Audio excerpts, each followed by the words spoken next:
Qui est Emmanuel Macron? Macron, c'est l'ancien conseiller économique d'Hollande, avant de devenir son ministre de l'économie. C'est celui qui a fait passer sa loi travail et sa loi Macron à coup de 49.3 et qui dit vouloir aller encore plus loin. Son bilan à l'heure actuelle, 600 000 chômeurs supplémentaires. Alstom, fleuron français, vendu au géant américain General Electric, qui a aussitôt supprimé 800 postes en France. Il laisse une très lourde facture derrière lui. Il a été incapable de budgéter ses projets divers, salaire des fonctionnaires, plan pour l'emploi, les prisons, les policiers, Alstom, les jeunes, les intermittents, etc. Échec sur échec. La France n'a cessé de perdre des parts de marché dans le commerce mondial sous son mandat, passant de 6 à 3%. L'euro n'y a rien changé. Alors même qu'il l'a nié lors du débat, il est bien le ministre qui a engagé la vente d'SFR à Patrick Drahi en octobre 2014. Cette vente a entraîné licenciements par milliers, dégradation des conditions de travail, colère syndicale et départ des abonnés. Le nouveau propriétaire d'SFR, Patrick Drahi, est aussi propriétaire de BFM, Libération, RMC, L'Express et d'autres grands médias qui n'ont cessé de faire campagne pour Macron. Macron, c'est celui qui a oublié ses 3 millions gagnés en un an, qui n'apparaissent plus dans sa déclaration de patrimoine. Aujourd'hui, Macron serait soupçonné d'évasion fiscale via compte offshore. Il rejette en bloc. C'est celui qui vous parle de valeur du travail alors qu'il a été projeté à la banque Rothschild dès la fin de son parcours à l'ENA. C'est celui qui veut réduire l'impôt sur les grandes fortunes. Pour qui? Pour vous. C'est sous son mandat en 2015 que l'espérance de vie en France a reculé pour la première fois depuis 1969. C'est celui qui a avoué sur RTL ne pas avoir de programme contre le terrorisme. Il est soutenu par l'UOIF, une structure liée aux frères musulmans, et balance en off sur Beurre FM son admiration pour Mohamed Saou, un islamiste radical. C'est celui qui est allé voir Angela Merkel, son mentor, pour la féliciter pour son accueil de 1 500 000 réfugiés dans son pays, après 11 attentats perpétrés en Allemagne en 2016, dont 8 par des réfugiés. C'est celui qui affirme que rétablir les frontières, c'est faire le jeu du terrorisme. C'est celui qui dit qu'il n'y avait pas de culture et d'art français, et qu'avant l'Europe, la France était une vallée de larmes et de sang. C'est celui qui veut soumettre les Français aux technocrates de Bruxelles qui, je le rappelle, ne sont pas élus par les peuples. C'est celui qui a affirmé que l'Europe actuelle est un modèle pour le reste du monde, et que la France est le seul pays européen à n'avoir pas vaincu le chômage. C'est celui qui, lors d'un congrès de syndicats agricoles, a comparé les patrons à des éleveurs et les employés à du bétail. C'est celui qui considère que déchirer la chemise d'un patron est bien plus grave que les licenciements massifs d'employés français et la délocalisation massive des entreprises. C'est celui qui nous explique que sans les Uber, les chauffeurs de taxi seraient en train de dealer de la drogue. Macron, c'est celui qui dit à 2 boulangers qui travaillent 40 à 48 heures par semaine qu'il faut travailler pour se payer son costard Gucci à 15 000 euros. C'est celui qui a traité les ouvrières de GAD, d'illettrés, les ouvriers du bassin minier du Nord d'alcooliques. C'est celui qui a comparé les Corses à des terroristes et les habitants du Nord à des analphabètes et des dépressifs. C'est le grand promoteur des accords CETA et TAFTA qui valide le développement des OGM, des bœufs aux hormones, des poulets au chlore, de la ferme des mille vaches et des pesticides, au profit des grands lobbies et au détriment de nos agriculteurs qui se suicident les uns après les autres. C'est celui qui est soutenu par la majorité socialiste, Daniel Cohn-Bendit, celui-là même qui trouve fantastique de se faire déshabiller par une gamine de 5 ans, mais aussi Alain Madelin, Robert Hue, BHL, Bayrou, dont il n'est plus besoin de rappeler l'action corrosive sur la France. C'est celui qui veut étouffer les TPE-PME sous les taxes, retirer aux entreprises toute responsabilité et laisse l'employé seul face à la religion du profit à tout prix. C'est celui qui veut privatiser au maximum les grandes entreprises en les vendant à des puissances étrangères. Il ne s'est jamais opposé à la vente de notre patrimoine et de nos monuments à la Chine, au Qatar, à l'Arabie Saoudite et aux autres puissances étrangères peu démocratiques. C'est celui qui est coupable de conflits d'intérêts avec le groupe pharmaceutique Servier. Il promet un meilleur remboursement de leurs médicaments. Tout va bien jusqu'à ce qu'on apprenne que Servier a versé plusieurs centaines de milliers d'euros à Jean-Jacques Mourad, représentant santé de Macron. C'est celui qui explique que sans le CAC 40 et la finance internationale, la France serait depuis longtemps marginalisée. C'est le candidat des tensions internationales, provocation vers la Russie et leçon de morale au président américain sortant, menace à la Pologne et à la Hongrie, ça promet. C'est celui qui affirme que la Guyane est une île. C'est celui qui fête sa victoire avant l'heure. C'est celui qui a du mal à comprendre son propre programme en plein meeting et qui explique qu'en définitive, on s'en fout du programme, ce qui compte c'est le cap et le projet à définir.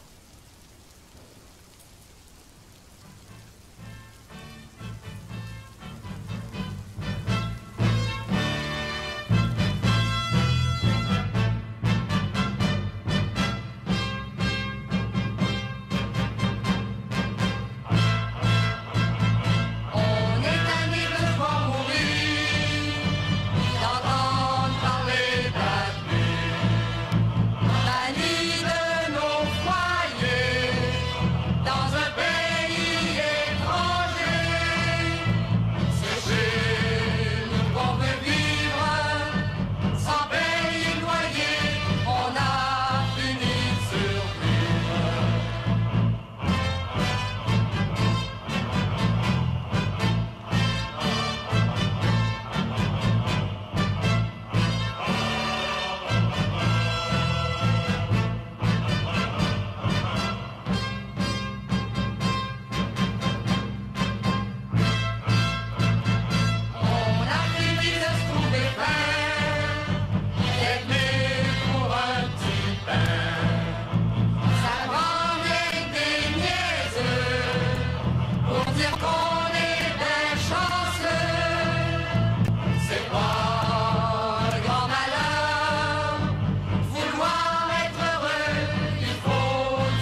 combat.